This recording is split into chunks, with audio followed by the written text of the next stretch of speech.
educated on how to create a classic razor fade pompadour and how to shape a full-length beard.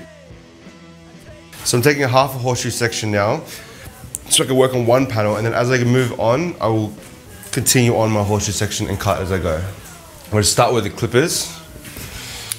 So I'm going to start working from the nape at a 45-degree angle with my clipper over comb, and just keep moving up the head.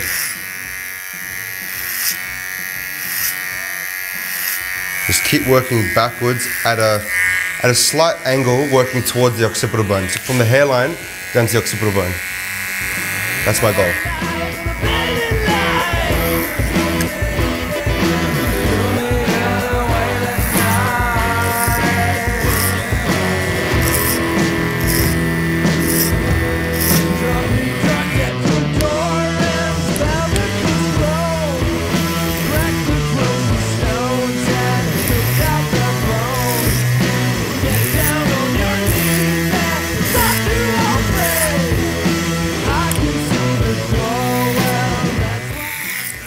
And don't worry about if you miss any little bits or you cut little bits off here, because we're going to cut that off anyway.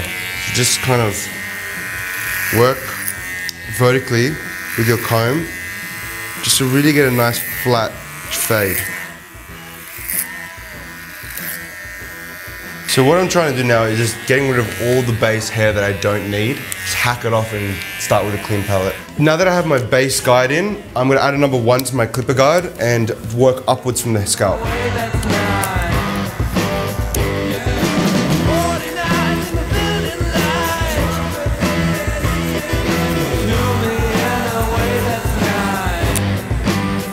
Still following the diagonal shape to his occipital bone that I've created.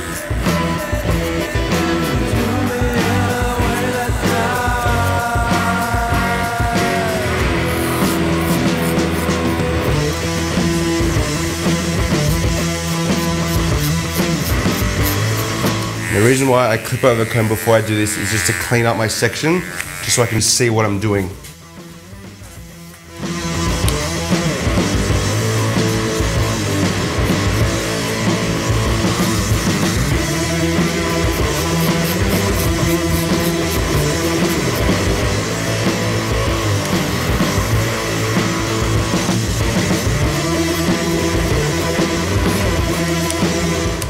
Now that I've done the sides, I might just clip up the top, just to get that out of my way while I take vertical sections around the perimeter.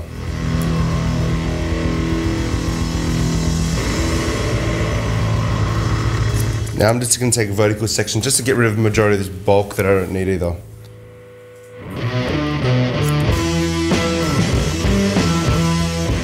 As you move forward, slightly pivot your angle towards the hairline just to conserve length at the very furthest part of the hairline.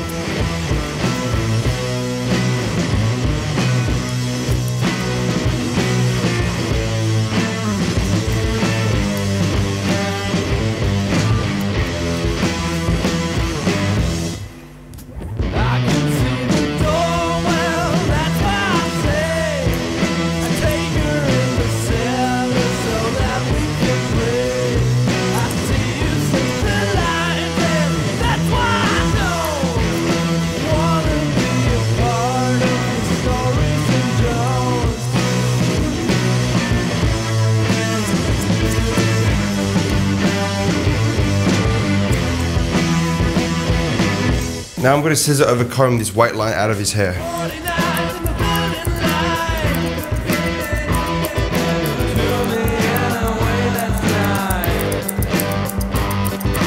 Try to move the comb very slow and the scissors very fast. That way you get a very clean blend. If you move the comb too quickly, you'll see notches and lines in the hair.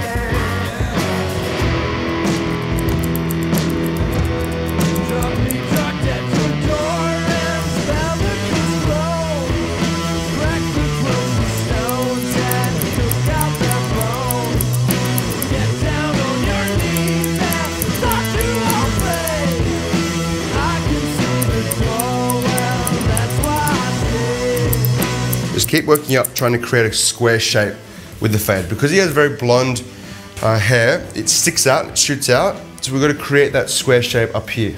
I'm going to scissor over comb all the way up to make a nice square shape, just like this. I like to work downwards from the head. I don't like to work up. When I work up, I tend to create lines, so I work downwards to avoid that. So I work from longer to shorter. So I'm going to knock this line out and square up the hair all the way around, and then I'm going to grab a 0.5 and actually blend all of that into what I've already created. I like to keep the hair wet when I scissor over comb because I create shape when I scissor over comb. You know, so I'm creating shape all the way up here, a nice square shape. So constantly keep it wet, especially because it's a blonde head of hair, so it just dries up quite quickly. With the comb, drag it directly up. Don't veer in or out.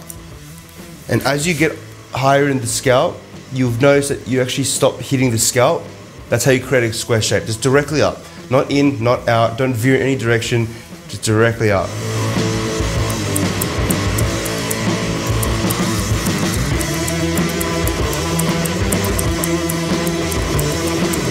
I like to keep a rhythm when I scissor over comb, so I never stop snipping my scissors. Otherwise I'll kind of lose the rhythm. It's like a drummer. Got to keep a rhythm, a beat in your head to keep the scissor going.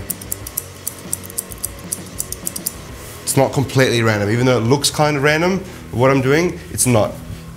I have this rhythm and this idea of how I'm snipping in my head. So, the reason why I spin the hair around or use mirrors to use my to see my angles is just the silhouette. The silhouette tells you what is shape, what shape is good and what shape is bad, what to cut and what not to cut. So I can see that I need to cut a little bit more off these little corners here, but I won't touch that just yet because I'm going to do that when the top comes down. There are little bits and pieces here and there, but I'm actually going to go over that later with the clipper of a comb. But for now, I'm actually going to go 0.5 around the corners here, on the edges.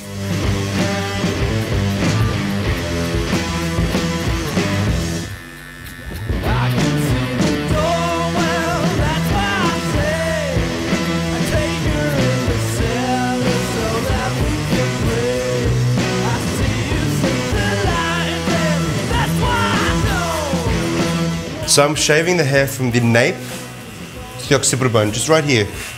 Just below the occipital bone. I do just below so I can actually fade to the occipital bone. So I'm creating a line just below, then I'm going to fade it just so I'm not going above the occipital bone, which will make the head go kind of in at a different angle. So this gives me the perfect square shape. So yeah, I don't want to go in on the round of the head, I want to go with the round of the head. So I want to go directly up from the most widest point of the head, which is right here.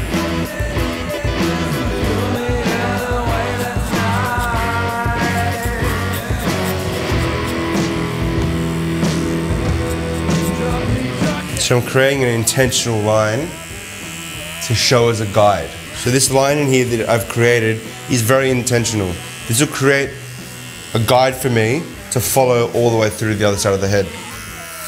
So yeah, so now, if I didn't have this line right here, I wouldn't know where to actually finish my line.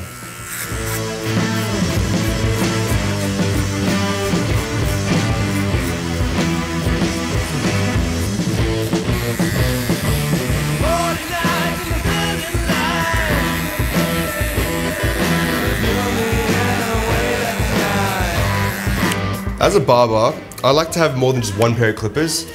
Each pair of clippers I have does something specific to my taste.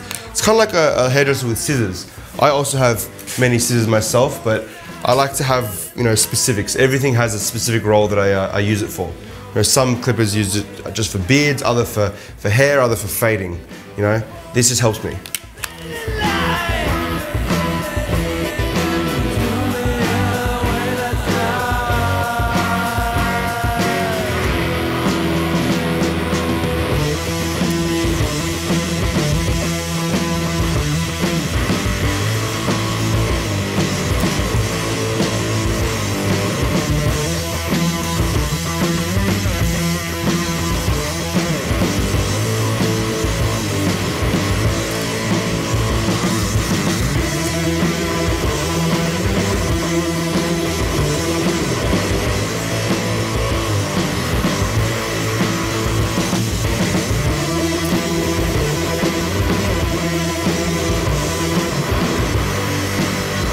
now that I've created the shape that I wanted and the desired length, I'm actually going to just refine, to keep refining the shape. There's a bit through here, a bit through there, just to complete the sides.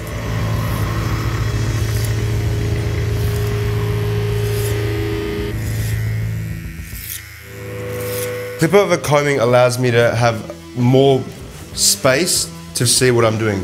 This comb is quite large. It gives me more of a canvas to work on. So I slide the comb in and I can see right now that there's a little bit of a weight line right there and I don't need to cut anything below. So it tells me where to start cutting hair. Yeah, if I do scissor over comb, it's a bit more of a refining technique directly up. So you have to go about your widths. This just gives you a cleaner canvas. More reliable. Much more reliable.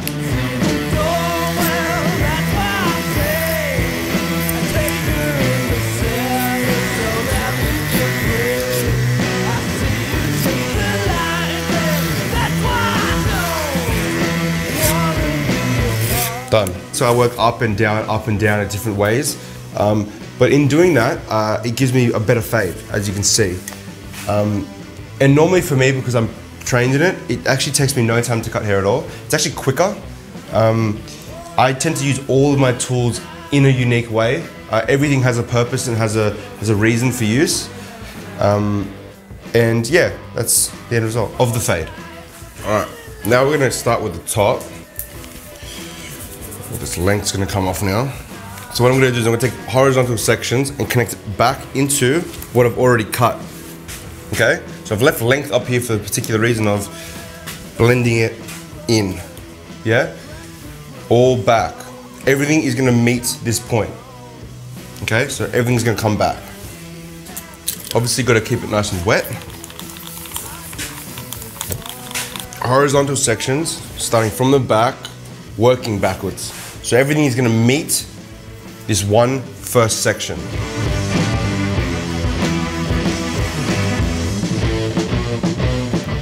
So I'm gonna point cut this to just help blend it in and add a bit of texture. Nothing too dramatic.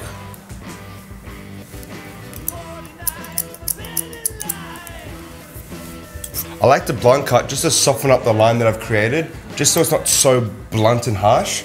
And then I quickly just connect it so it doesn't look like it's all clumpy and weird. So cutting everything directly back. Pulling everything into the crown. To conserve length, obviously at the hairline. Okay, I like to create a focus point at the front, conserving the length here and eliminating the weight here. So I want the hair to come forward and back, a pompadour. Where you want all the length in the front and the weight in the front, not at the back, not at the crown.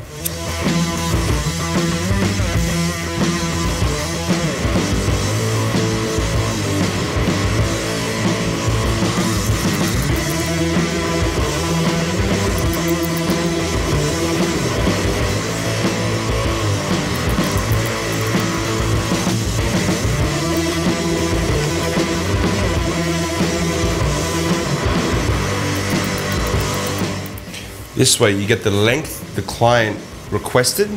If you remember the amount of length we said we're going to take off, you give them that length they request, yet taking a lot of this off without them really noticing.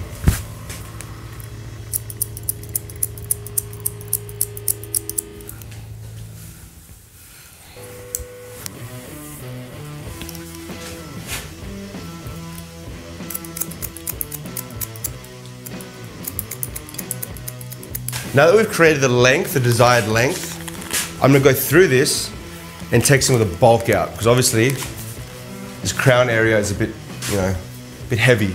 I'm literally just grabbing rough sections, yeah, and just deep point cutting, getting that bulk out, because the bulk will weigh it down and certain parts will stick up, certain parts will sit flat.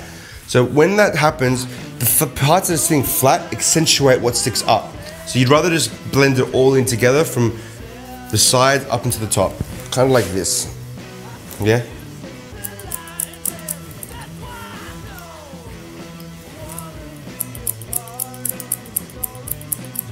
So by taking rough sections and deep point cutting, this will help blend in all the weight through here which is sitting flat and accentuating the crown.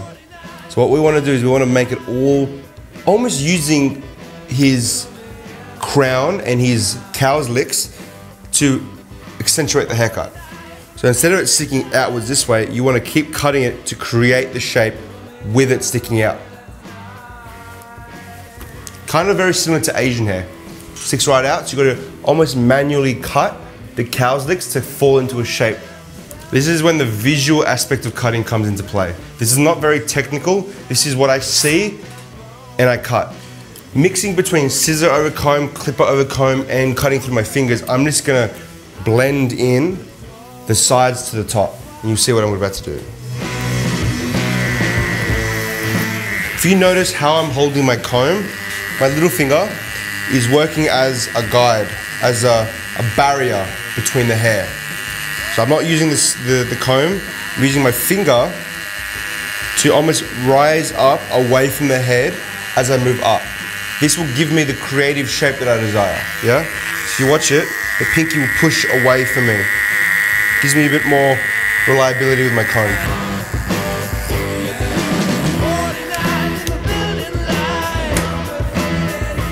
I like the amount of weight he has in his hair. He doesn't have too much bulk. So I just want to add a bit of texture and a bit of, and reduce a bit of the weight. So now that I've gotten the desired look, the desired finish, just keep the hair off the face and then start the beard. I don't like to, you know, style the hair and then go down to the beard, because when you style the hair, it kind of just indicates you finished. So before I style, we'll do this beard and then I'll style. Before I do the beard, I always like to keep a bit of oil in there. Gives it a bit of hydration. It actually allows you to really visualize the haircut, so you can comb it out, comb it through, and it really puts it into its position before you cut. So I'm using the SEB MAN groom right now. 2 good dollops. Does the trick right. And really work it in. You rather get it from roots to ends, scratch into the scalp, really work that in, yeah? Not just the beard. It's very good for your skin too. So scratch it in, really comb it through with your fingers, spread it out, circular motions, really work it in there. And then just brush it into its natural state. And then comb it through. Comb it into the position you want to cut it in. Yeah? You can kind of see the shape taking form as you comb it out. I'm going to start with this area of the beard. Holding the comb at an angle will prevent me from cutting any length by accident. So we want to conserve this length, not cut it. So you just want to feather all this off.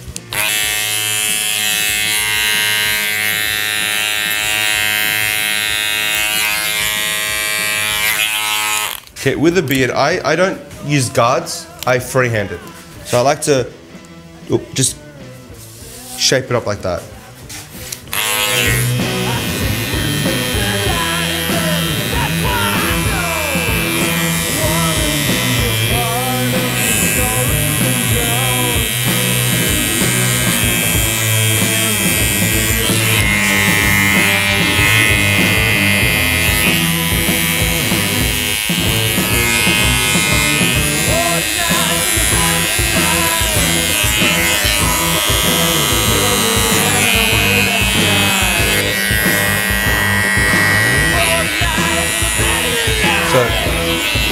Holding the clippers upside down like this and going downwards just feathers out all the hairs that are sticking out.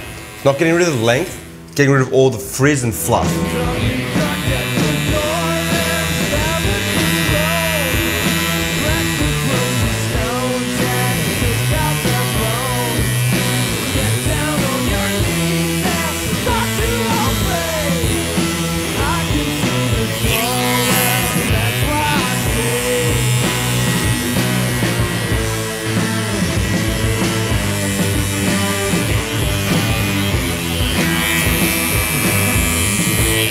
Now I'm going to hot towel the scalp, just so when I put the blade over the skin, almost wipe it over the skin just so you don't cause any redness or any discomfort, and just slowly and briefly hold it over the nape.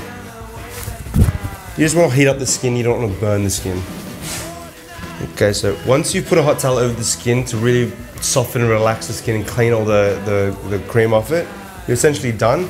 You just need to finish it off with the protector, which is a really cool shaving cream. Keeping some boiling water around is key. And I like to use a brush, obviously. So I like to have a little bowl handy and really work this into the cream using circular motions. Using a brush and a bowl really helps bring out the best of the product's performance on the skin. Lather the skin up in circular motions, like so. We're not going too high up, we're only going around the edges. So just nothing above the occipital bone.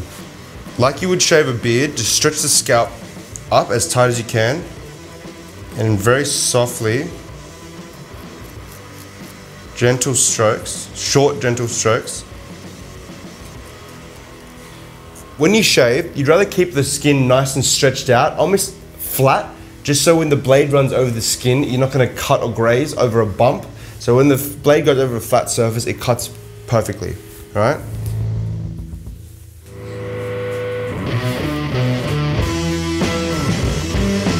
So move the client's head forward when you're working with the nape and stretch the skin down to make it extra tight.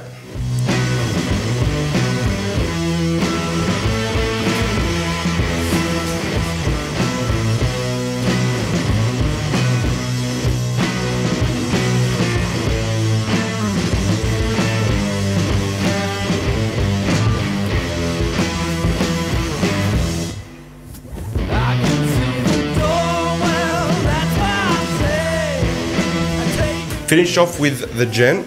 This is just going to stop the skin from getting any more red or discomfort or cause any ingrowns or redness.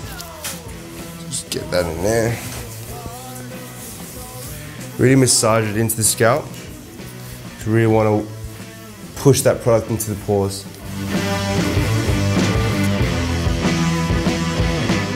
Now that that's done, what you have to do now is just blend in the scalp into the existing haircut, just with a pair of mini clippers.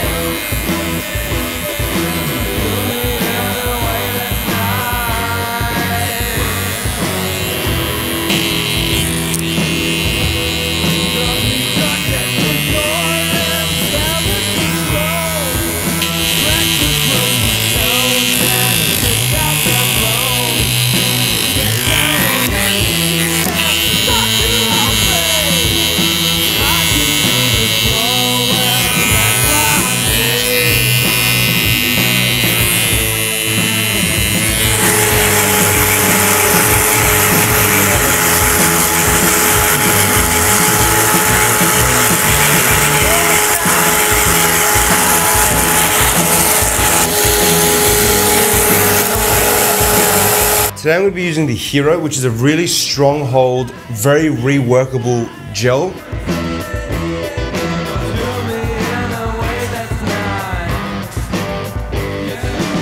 Really work it from roots to ends, get it all the way through, you don't want to miss any part.